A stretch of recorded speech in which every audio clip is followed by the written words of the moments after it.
Morning students.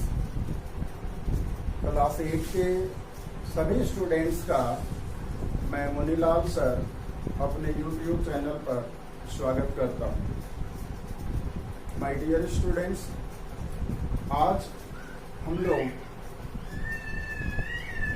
Math class 8 का जो पहला चैप्टर है स्टार्ट करने जा रहा हूँ। पहला चैप्टर जिसका नाम है परिमेय संख्याएं। परिमेय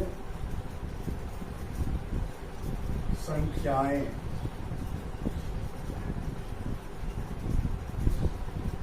आप लोग इसका इंग्लिश नेम भी अवश्य याद रखें। RATIONAL rational numbers.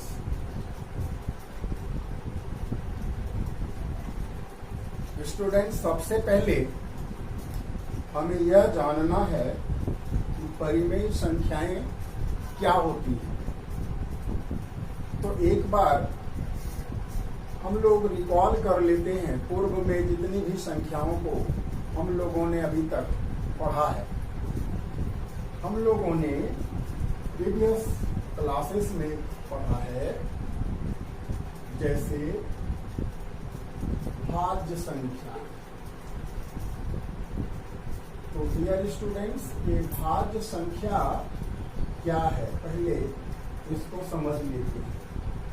इसको हम लोग बोलते हैं अंग्रेजी में कंपोजिट नंबर। कंपोजिट नंबर, भाज्य संख्या किसे कहेंगे? ऐसी संख्या या वह संख्या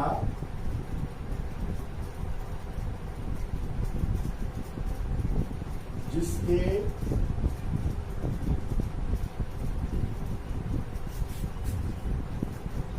दो से अधिक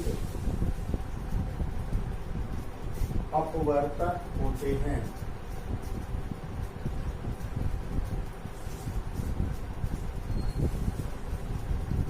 अपवर्तक यानी फैक्टर्स।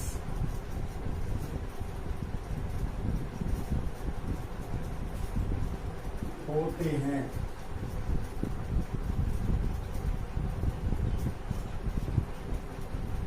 भाज्य संख्या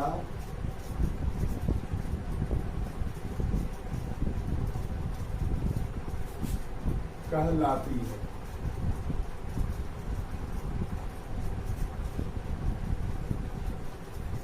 इसका उदाहरण मैं आपको देता हूं। जैसे सबसे छोटी संख्या जो भाज्य है वह है 4। डियर स्टूडेंट्स, याद रखना है जो कंपोजिट नंबर है, स्मॉलेस्ट कंपोजिट नंबर 4 है। 4 से हम कंपोजिट नंबर स्टार्ट करेंगे। अब अपवर्तक क्या होता है मैं आपको स्पष्ट कर दूं, बहुत बच्चों को समझ में नहीं आ रहा होगा अपवर्तक क्या है। तो डियर स्टूडेंट्स, आप जैसे 4 लेते हो तो 4 के अपवर्तक देखिए क्या क्या है। अपवर्तक का मतलब होता है जिससे इस संख्या में यानी दी गई संख्या में जिन जिन संख्याओं से भाग लग जाए, पूर्ण भाज्य यानी पूर्ण भाग, पूरा पूरा भाग जिससे लग जाए उसी को बोलेंगे किसी संख्या का अपवर्तक। जैसे 4 में देखिए तो एक तो कॉमन है, किसी भी संख्या का यह अपवर्तक होता है। दूसरी संख्या है 2 और तीसरी संख्या है 4। तो कुल मिलाकर 3 अपवर्तक हो गए। ठीक है, तो 1 और 4 ये तो 2 कॉमन है, सब में होगा, चाहे वह भाज्य संख्या हो या अभाज्य संख्या हो। ठीक है, 1 और स्वयं वह संख्या जो है किसी भी संख्या का अपवर्तक होगा, यानी 1 से आप किसी भी संख्या में भाग लगा दो लग जाती है। तो इसीलिए इसको यूनिवर्सल फैक्टर भी बोलते हैं 1 को। चलिए अब आप लोगों को समझ में आ रहा होगा, तो अगली भाज्य संख्या देखिए क्या हो सकती है 6। तो 6 के देख लीजिए कितने अपवर्तक हैं। 1 तो होगा ही होगा, 2 होगा, 3 होगा और 6 होगा। कुल 4 अपवर्तक हो गए 6 के। अब इसी तरह से आप बहुत सारा एग्जाम्पल ले सकते हैं। 6 के बाद आप 8 ले सकते हैं। तो 8 के अपवर्तक भी आप देख लो, 1 2 फिर 4 और स्वयं 8, 4 अपवर्तक हो गए। फिर अगली भाज्य संख्या के रूप में आप 9 ले सकते हैं, 1 3, ठीक है। उसके बाद 9, इसके केवल 3 अपवर्तक। तो डियर स्टूडेंट्स, आई होप कि आपको समझ में आया होगा कि भाज्य संख्या यानी कंपोजिट नंबर क्या होता है। आप लोग डियर स्टूडेंट्स यदि इसकी परिभाषा लिखना चाहते हैं तो वीडियो को पॉज करके लिख लेंगे। मैं आगे बढ़ता हूँ, इसे इरेज कर देता हूँ। अब मैं आपको बताने जा रहा हूँ अभाज्य संख्या के बारे में। भाज्य का उल्टा अभाज्य संख्या। तो अभाज्य संख्या किसे कहते हैं? चलिए इसमें हम केवल अ लिख देते हैं तो अभाज्य संख्या बन गई। और इसको इंग्लिश में बोलते हैं, अभाज्य संख्या को इंग्लिश में बोलेंगे प्राइम नंबर। मैं इसे इरेज कर देता हूं।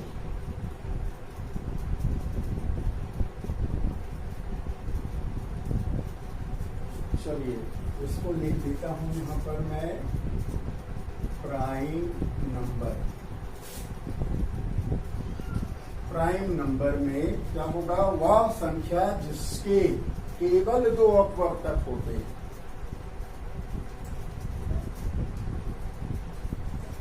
जिसके केवल 2, ये मिटा करके आपको यहां लिख देना है केवल 2।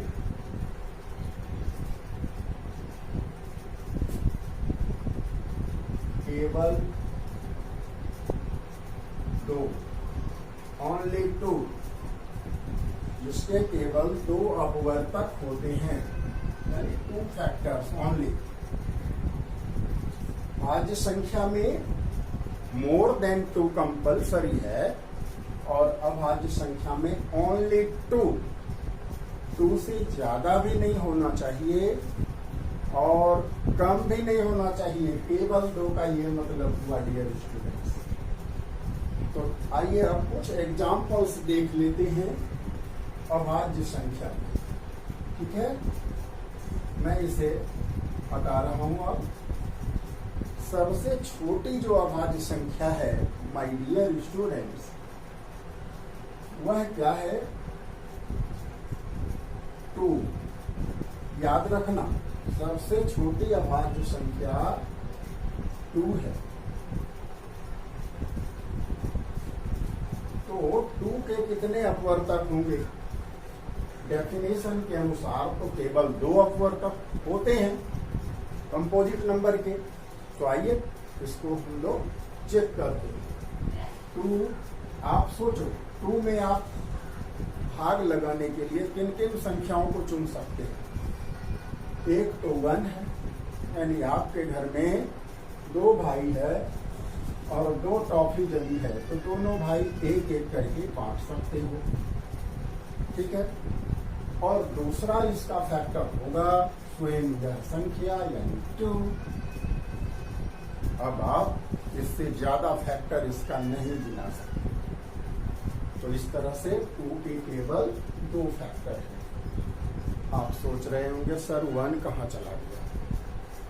तो माय डियर स्टूडेंट्स, आप सोच के देखो 1 के 2 फैक्टर्स नहीं होते, 1 के केवल एक ही फैक्टर हैं और वह है 1।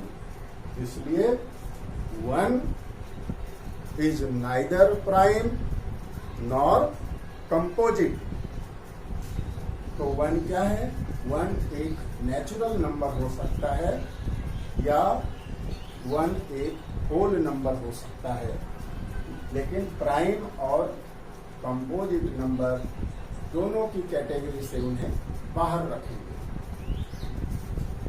नेक्स्ट नंबर जो हम लोगों ने पढ़ा था डियर स्टूडेंट्स, आप इसका एग्जांपल ले सकते हो, 3 भी होगा, 5 भी होगा, 7 होगा, बहुत सारा है।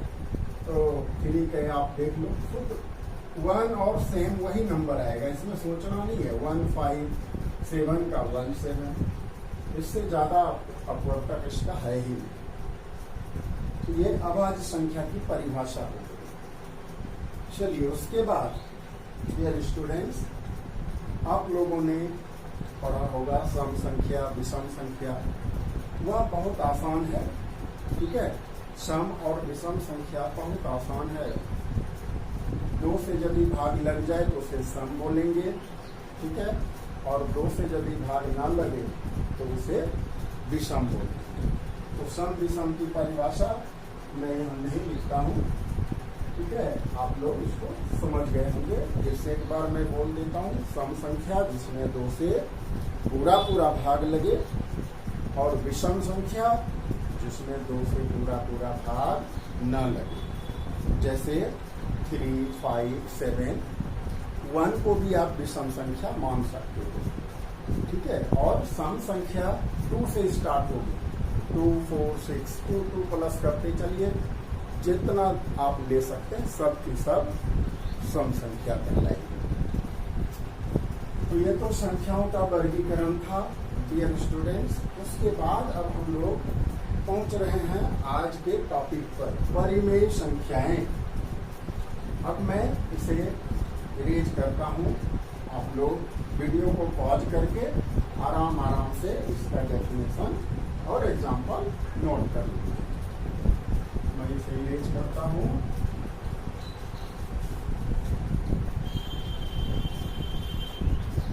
चलिए अपने टॉपिक को अब हम लोग पकड़ते हैं, परिमेय संख्या। परिमेय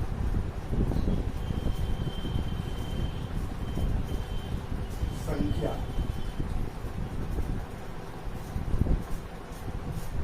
इसको अंग्रेजी में रेशनल नंबर कहते हैं, पहले से लिखा हुआ है। तो डियर स्टूडेंट्स, परिमेय संख्या ऐसी संख्या को कहेंगे हम लोग जो p/q के रूप में व्यक्त किया जा सके, तथा p तथा q दोनों पूर्णांक हों, तथा q is not equal to 0। आप इस चीज को लिखिए परिभाषा के तौर पर, ठीक है। वह संख्या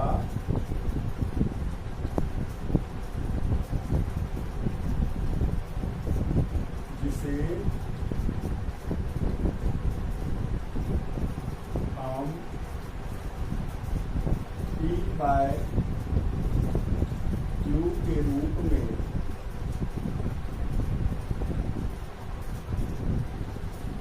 व्यक्त कर सकते हैं, ठीक है, व्यक्त कर सकते हैं,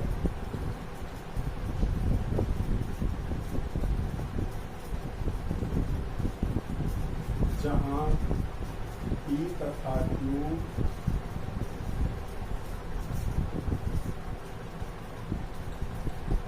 कोई पूर्णांक है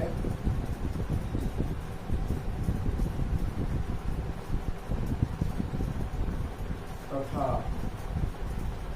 q is not equal to 0 है, के रूप में व्यक्त कर सकते हैं। और p तथा q पूर्णांक है वो, ठीक है, p तथा q क्या हो, पूर्णांक है, तथा u is not equal to 0 हो तो ऐसी संख्या को क्या कहेंगे, यहाँ पर कॉमा दे देंगे, परिमेय संख्या कहलाती है।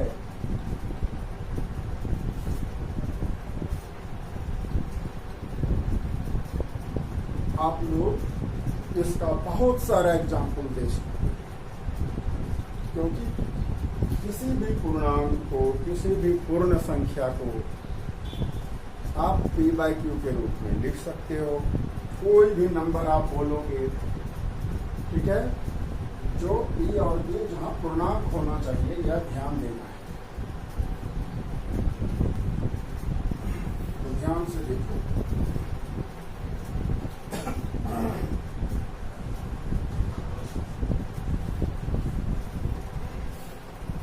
आप लोग इसका उदाहरण लिख लें। जैसे एग्जाम्पल,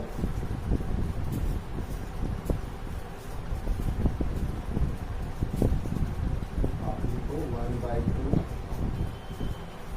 5/7 2/3। बहुत सारे एग्जाम्पल आप लिख सकते हैं, और कोई भी नंबर आप 5, 6 भी लिखोगे तो भी वह पूर्ण परिमेय संख्या कहलाएगी। जैसे आप 5 लिख दोगे तो 5 के बदले में 5 के लिए देखो p/q के रूप में यदि इसको लिखना है, 5 के नीचे 1 लगा देंगे तो यह भी हो जाएगा पूर्ण, ये परिमेय संख्या यह भी बन जाएगी। तो इसे हम लोग परिमेय संख्या कहेंगे। तो डियर स्टूडेंट्स, अब हम लोग इसी पर आधारित कुछ सवाल बनाएंगे अपने किताब से। इस बुक में और एक डेफिनेशन है डियर स्टूडेंट्स, पूर्ण संख्या। आप लोग जानते होंगे पूर्ण संख्या, मैं बता दूं आपको। पूर्ण संख्या पर जाने से पहले थोड़ा सा तब और हम लोग जान लेते हैं प्राकृत संख्या। ये आप लोग पढ़ चुके हैं, फिर भी आपको रिमाइंड कराने के लिए मैं लिख रहा हूँ। इसको हम लोग नेचुरल नंबर बोलते हैं। नेचुरल नंबर सीधी सी परिभाषा इसकी है, गिनती की संख्या को प्राकृतिक संख्या या नेचुरल नंबर कहते हैं। प्राकृतिक और लिख लीजिए, प्राकृतिक संख्या, थोड़ा सा स्पेस दे दीजिए। प्राकृतिक संख्या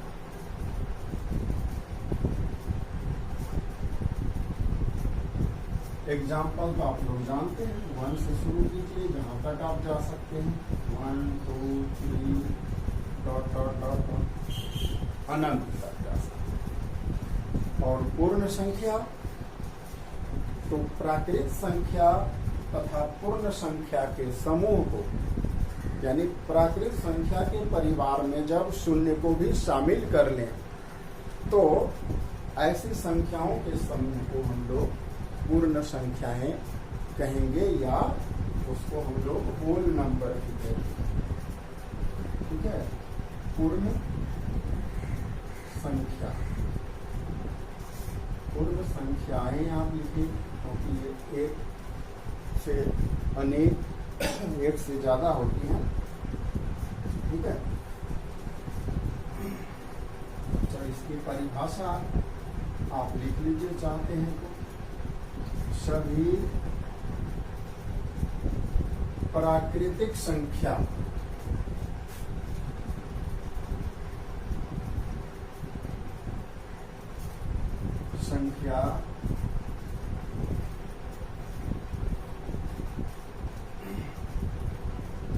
शून्य के साथ मिलकर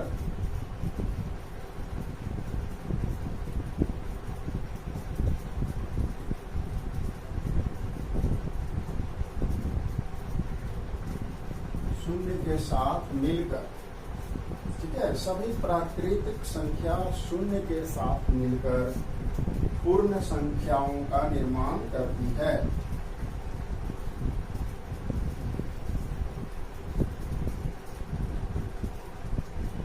या पूर्ण संख्याएं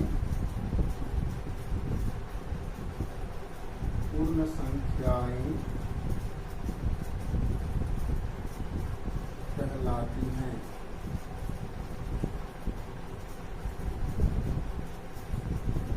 ठीक है, पूर्ण संख्या को हम लोग होल नंबर कहते हैं। आप इसका इंग्लिश टर्म भी याद रखें, होल नंबर। एग्जाम्पल इसका बहुत सारा आप दे सकते हैं। ठीक है, शून्य से शुरू होगी है, तो एग्जाम्पल के तौर पे आप लिख लीजिए।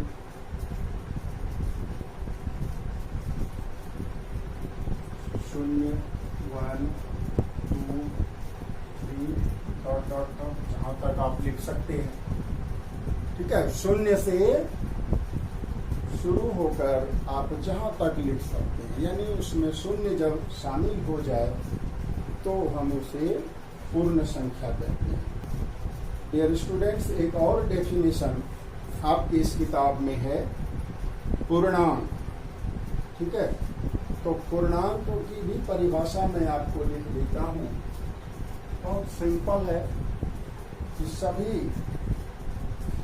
ऋणात्मक और धनात्मक यानी निगेटिव तथा पॉजिटिव नंबर्स के संग्रह को कहेंगे पूर्णांक।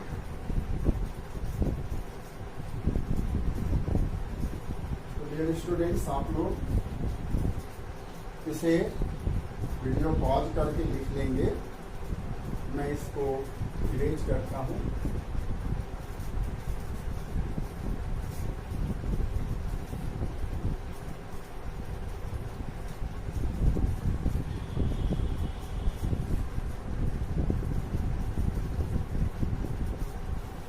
आइए जानते हैं पूर्णांक। कंफ्यूज नहीं होना है स्टूडेंट्स, पूर्णांक और पूर्ण संख्या में। नीचे मैंने पूर्ण संख्या की परिभाषा लिखी है और यह जो है पूर्णांक है। पूर्णांक, इसको हम लोग अंग्रेजी में इंटीजर्स बोलते हैं। इंटीजर्स, पूर्णांक यानी पूरा पूरा होना चाहिए, ये खंड में नहीं होगा। जैसे 1, 2, 3, 4, 5, 6 इस तरह से पूरा पूरा अंक होना चाहिए, तब उसको हम लोग इंटीजर्स बोलेंगे। भले ही यह निगेटिव हो सकता है, निगेटिव या पॉजिटिव कुछ भी हो सकता है, लेकिन पूरा होना चाहिए। ठीक है, तो आप लोग इसकी परिभाषा लिख लें। बुक में भी बहुत छोटी सी परिभाषा है। सभी पूर्ण संख्याओं तथा ऋणात्मक संख्याओं का संग्रह पूर्णांक का। ठीक है, सभी पूर्ण तथा ऋणात्मक इसको हम लोग निगेटिव बोलते हैं, निगेटिव। ठीक है, सभी पूर्ण तथा ऋणात्मक संख्याओं के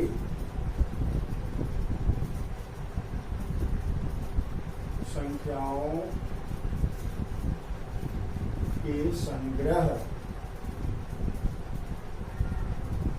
ठीक है, ऋणात्मक मतलब -1, -2, -3, -6 कुछ भी ले सकते हैं। तो ऋणात्मक भी हो सकती है, यानी पूर्णांक जो होगा वह आपका माइनस में भी हो सकता है और प्लस में भी हो सकता है। आप ये सीधे सीधे शब्दों में यही समझें।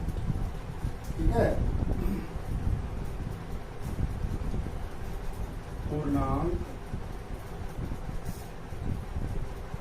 कहलाता है।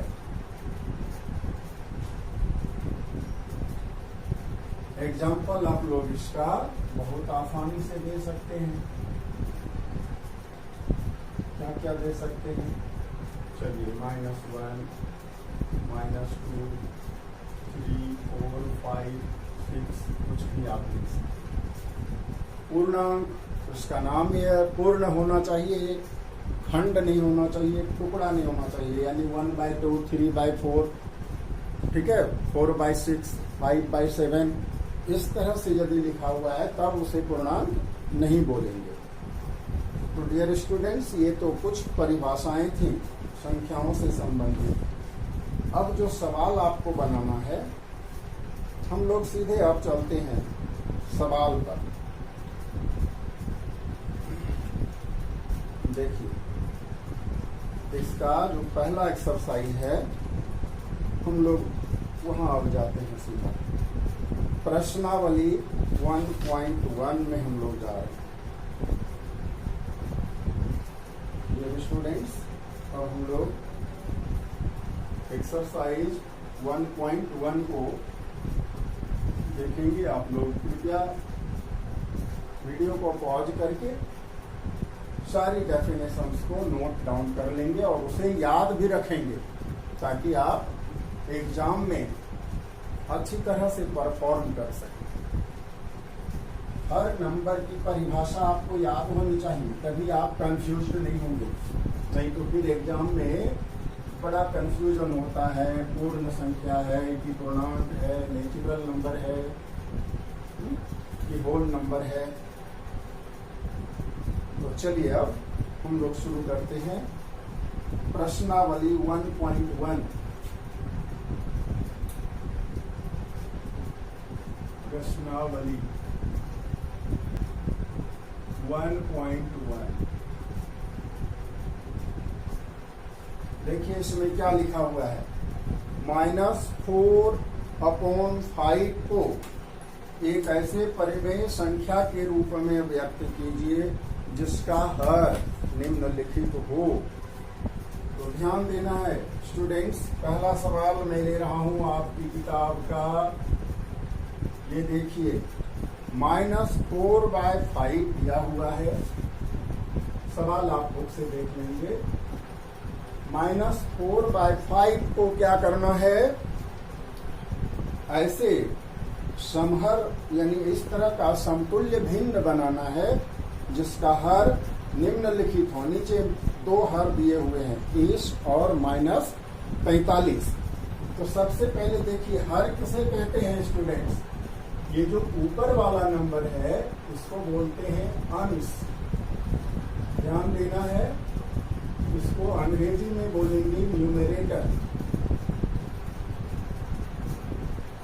और नीचे वाला जो ये नंबर है इसको बोलते हैं हर। ठीक है, इसको बोलते हैं डिनोमिनेटर।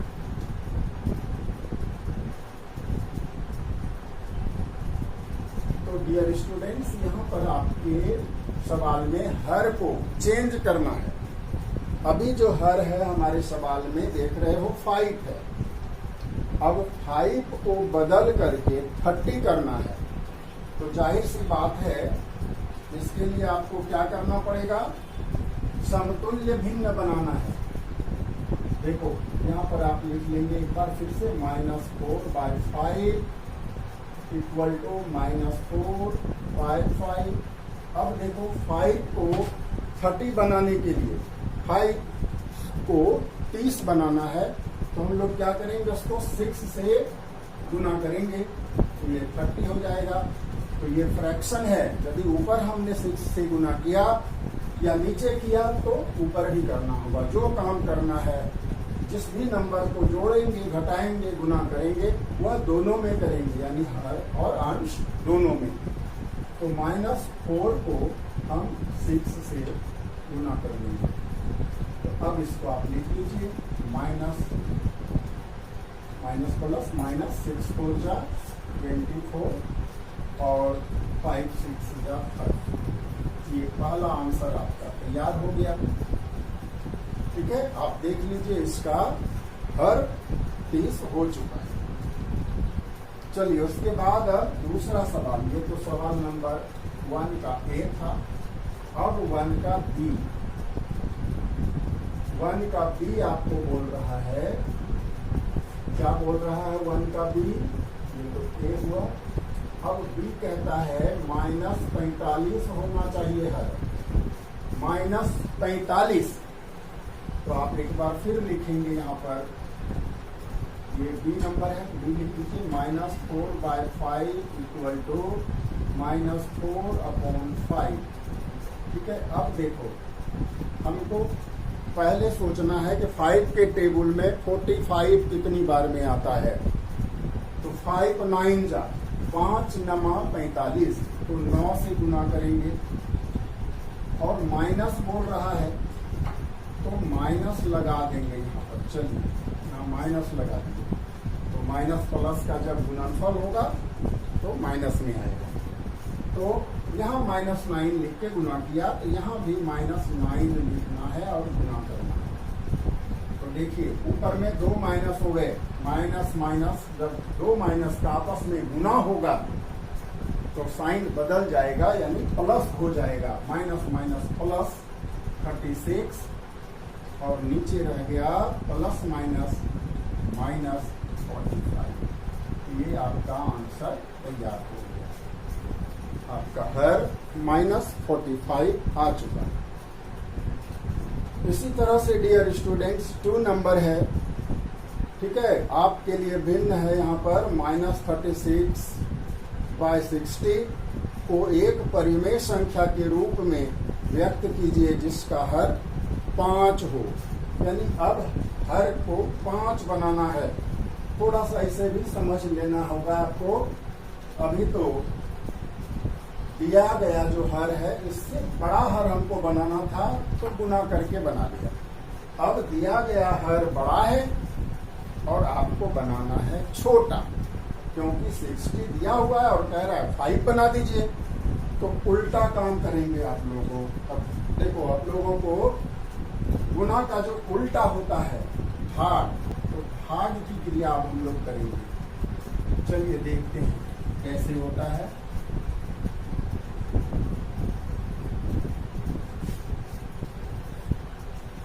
दो नंबर